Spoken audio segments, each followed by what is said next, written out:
Good morning. Welcome back to the Broadcast Retirement Network. This is BRN AM for Tuesday, May 7th, 2024. And our top story today, high school students feel the bite of financial pressures. And joining me now to discuss this and a lot more, Tena Lozano is the Executive Director of the Richard Myles Johnson Foundation. Tena, so great to see you. Thanks so much for joining us on the program this morning. My pleasure. Good morning. And I know we just passed April, which is Financial Literacy Month, but financial literacy, it's always Financial Literacy Month here on the Broadcast Retirement Network. So we're so pleased to have you. Let's start off with some basics. And I found, as we're talking offline in the virtual green room, this is an amazing program that you and the team have put together because you use real life experiences. Tell us a little about the program and how do you incorporate real life experience to help students learn the basics about financial literacy? Yeah, well, first of all, I love what you just said about Financial Literacy Month because that's my line. It's always Financial Literacy Month at the RMJ Foundation. Okay, we're aligned. We're aligned. I like that. Go ahead. Anyway, sorry to interrupt. Love it. Yeah. So first, let me just give you a teeny bit of background about the RMJ Foundation. We are the State Credit Union Foundation for California and Nevada, and that means we're a 501c3 charitable organization supported by credit unions in our two states. And our mission is providing resources to credit unions so they can deliver financial education in their communities. So with that, the Bite of Reality is our signature program, and it is a reality fair. We didn't create the concept of a reality fair, but we like to think ours is pretty unique in how it's done. Rather than it's an in-person fair, so kids get assigned an identity.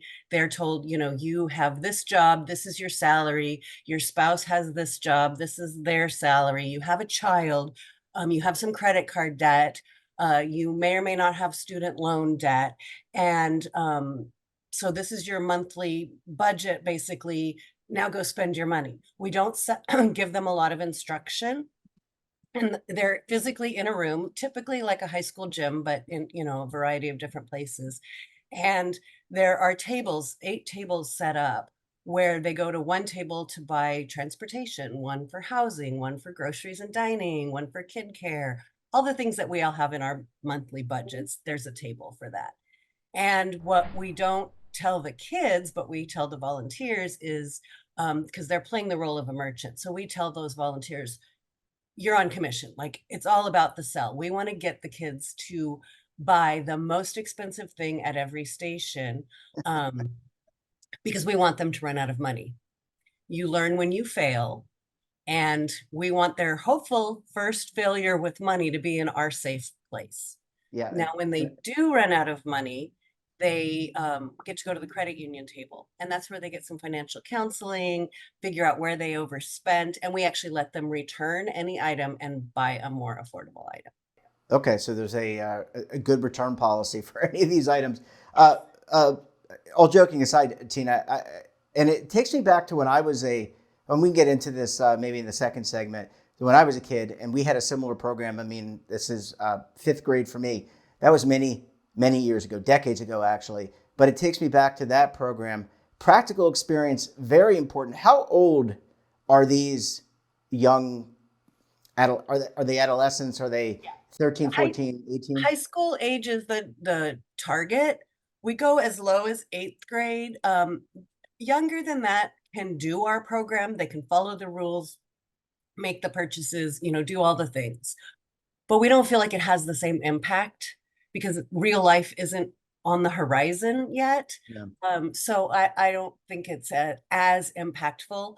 We also very successfully do the program at college level, and some and our credit unions can deliver the program to whatever communities they feel like need it and they want to be in. So for some special circumstance adult situations, the program is used as well.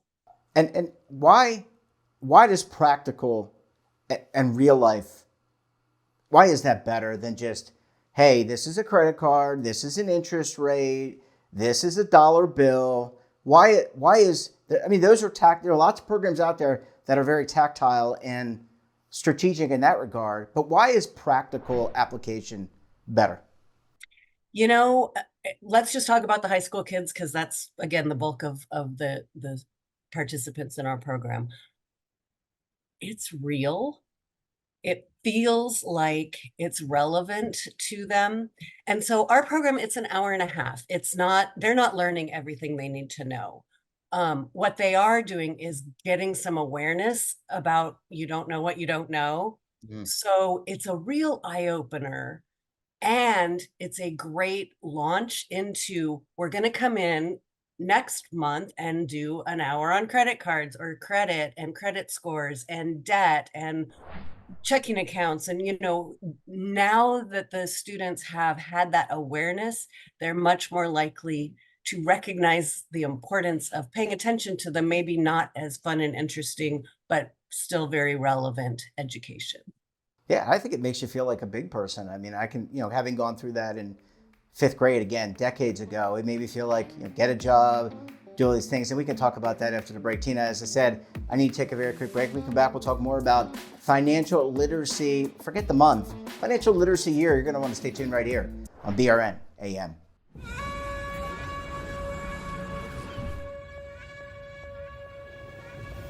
Imagine a new television network that will make you richer, healthier, and in control of your financial future.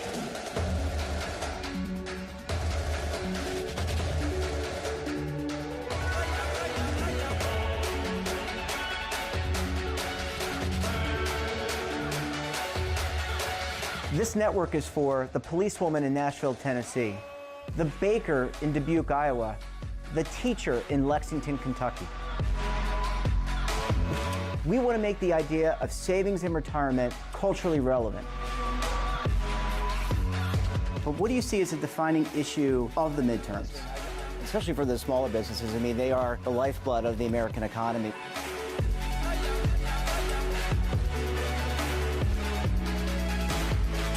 Featuring exclusive interviews, current affairs, and docuseries. 33 years old, you retired early. The philosophy is money only matters if it helps you live a life that you love. But you got to start thinking about retirement as soon as you get in. The Broadcast Retirement Network will drive very high engagement with premium partnerships. So this isn't retirement and savings for your parents or grandparents. This is for all Americans. And we're going to change the way you think about money.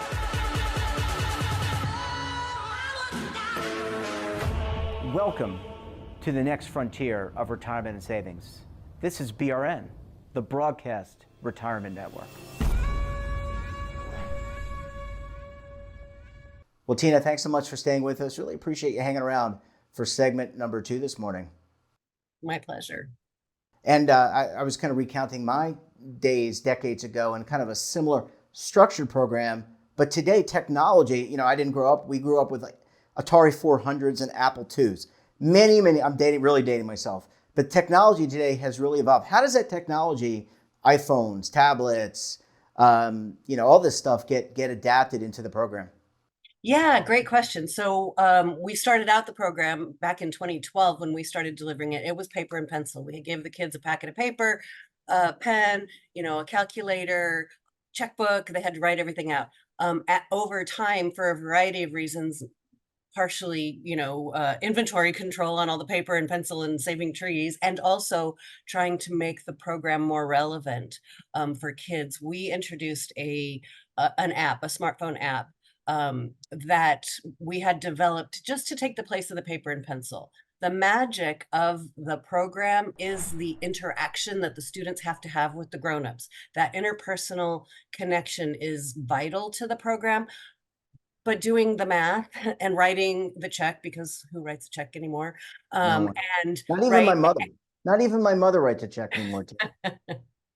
Hi, Mom. So yeah, so that we had this app developed so that the students, they're on their phones anyways, right? So they can download our app onto their phone. They can't do anything with the app outside of the fair. So it's still the in-person focus.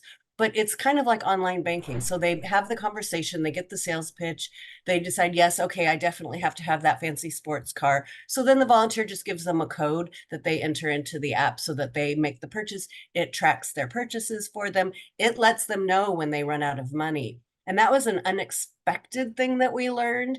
All the time that the kids were doing the paper version, if they weren't doing the math, they may not have realized they ran out of money, and they're missing the whole point at that time, right? So the app will lock up and say, you're out of money, you need to go to the credit union. So that has or get a second dramatically loan. increased the impact. Yeah. Yeah, and I was going to ask you. It seems like our world has gone to a cashless society. It seems like this technology incorporates. You don't have Venmo, but you have the credit union version of Venmo or Apple Pay or whatever. I don't want to short sight any of the vendors out there, but this sounds like it incorporates that new methodology of paying for things. Absolutely.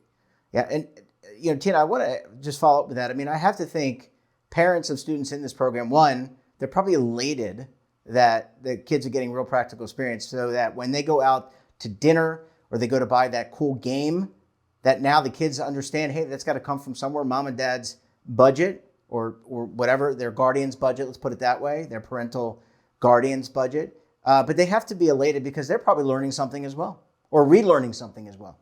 Absolutely. We've gotten feedback from parents that, excuse me, are just thrilled. They say, my kid went through this Bite of Reality program and came home and they haven't stopped talking about it, right? It opens up the opportunity to have conversations that in a lot of families are difficult conversations to have. The three things you don't talk about, money being one of them. So it really opens up the opportunity to have those conversations. And even before the kids get home, at the end of the session, I can't tell you how many of these events I've been to where when we're doing the debrief at the end and talking to the kids about what they learned and what was surprising and what was interesting, there's always a kid that raises their hand like, I'm going to go home and hug my mom. I had no idea my parents go through this every month, right? It is extremely eye-opening. So even before they leave, we know that the impact is there on the parents. And then to your other point about the parents learning something as well, especially in underserved communities, it serves as a great opportunity to send stuff home with the kids. And we're going back and having the kids be able to now have these conversations with their parents. If they come from an unbanked family, the kids can now go home and say, hey, did you know about credit unions? Like, we can put our money there, and we're an owner of the institution. And so it really does open up those conversations. And you mentioned, primarily, I think it was in the California and Nevada. I think I said, am I saying Nevada correctly? Because I always get complaints about Nevada. There you go. I know. So I'm going to get hate mail. How about taking this national? And is there an opportunity to do that? And then how do you build upon it? Because, I'm sure these kids are learning about or hearing about cryptocurrency. How do you iterate and make the program better so that when they come back, they want to come back and do something.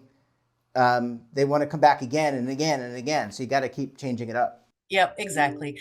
And so to your first question, we do the app piece of it. We do license out to other state credit union foundations like ourselves, as well as to individual credit unions. So our program is available in about 25 states right now. It has grown. We launched the app, I want to say in 2016, using it just for California and Nevada at the time. And then now we're able to customize it to whatever reality fare other credit unions might be using. They don't have to do it exactly the same way we do. Our app is adaptable to that way. And as far as, continual growth, we do continue to improve. We didn't used to have a savings option. They used to be able to say, when I have money at the end, I can put some of it into savings or some of it to pay off the rest of my credit card debt. And we realized that, we talk so much about saving is so important, and our program didn't have that at the beginning. So we've added a feature within the app that says, before you start, do you want to pay yourself first? So we're continually adding improvements, and also we don't want to have, mission creep, if you will. The point is budgeting, and the cryptocurrency and the other things, while that's absolutely important to have those conversations and have that teaching, um, we want to be mindful of what we put into this particular program, because we do want to be able to keep to that hour and a half time limit. We want to be able to really have that focus on the budgeting. So while we do continue to improve and add functionality, we don't want to get too far away from the main focus of it. Yep. Yeah. Really good point. Well, Tina, we're going to have to leave it there. Congratulations. Great work. And we look forward to having you back on the program again very soon. Awesome. Thank you so much. That wraps up this episode of BRNAM. Have a topic of interest, someone you think we should talk to? Then drop us a line. And don't forget, for all the latest curated news and lifestyle, wellness, finance, tech, so much more all in one place, check out today's edition of our daily newsletter, The Morning Pulse. Want to search our archives, check out our latest content?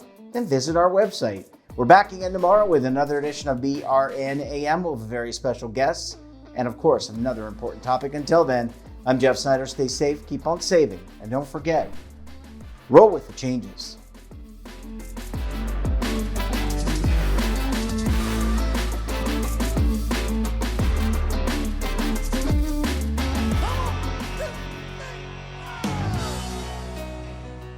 Now is your opportunity to co-create content around any topic on the first lifestyle and wellness network. Reach a global audience through our platform and co-own exclusive branded content. All of our programs are available on demand and also as audio-only podcasts, so you can take us on the go. Broadcast Retirement Network, available anytime, anywhere, and on any device.